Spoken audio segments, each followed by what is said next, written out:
théorie des 5 éléments dit que tous les événements sont le résultat d'un équilibre entre les 5 éléments formant l'univers, qui sont le métal, le bois, l'eau, le feu et la terre. Car pour comprendre les mouvements des énergies et affiner nos intentions et actions, il est important d'en connaître ses fondements. Plus précisément, cette théorie se nomme la théorie des 5 mouvements, des 5 directions. Wu signifiant 5 et Xing, je ne sais pas si je prononce juste, signifie mouvement, processus, aller, comportement. Le terme élément n'est pas à considérer uniquement en tant qu'élément à proprement dit, mais aussi dans l'idée qu'il s'agit de 5 processus fondamentaux, 5 phases provenant d'un même cycle, 5 mouvements énergétiques.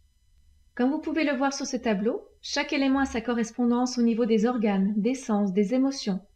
Et comme on l'a vu sur le tableau précédent, des matériaux, des couleurs, des formes correspondant. Et voici donc le schéma des mouvements des éléments. La théorie parle de 4 cycles. Je ne vais pas vous encombrer de théorie, alors je vais aborder aujourd'hui celle de base, avec laquelle les possibilités sont déjà nombreuses. Maintenant, je vais vous raconter une petite histoire, le conte du cycle des 5 éléments.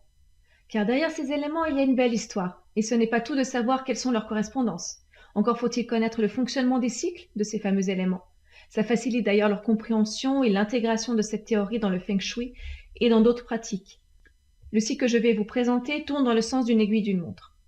Je vous laisse regarder le schéma afin de suivre le mouvement de cette jolie petite histoire.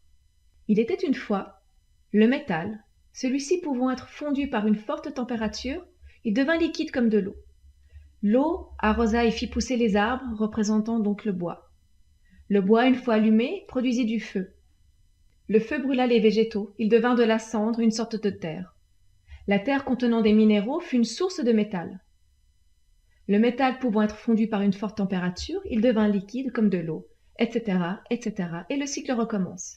Il s'agit là du cycle de génération ou de production, il y a différentes appellations. Lors de ce cycle, on va regarder 2 mouvements essentiels. Le premier, l'élément qui le précède nourrit et fortifie l'énergie Qi.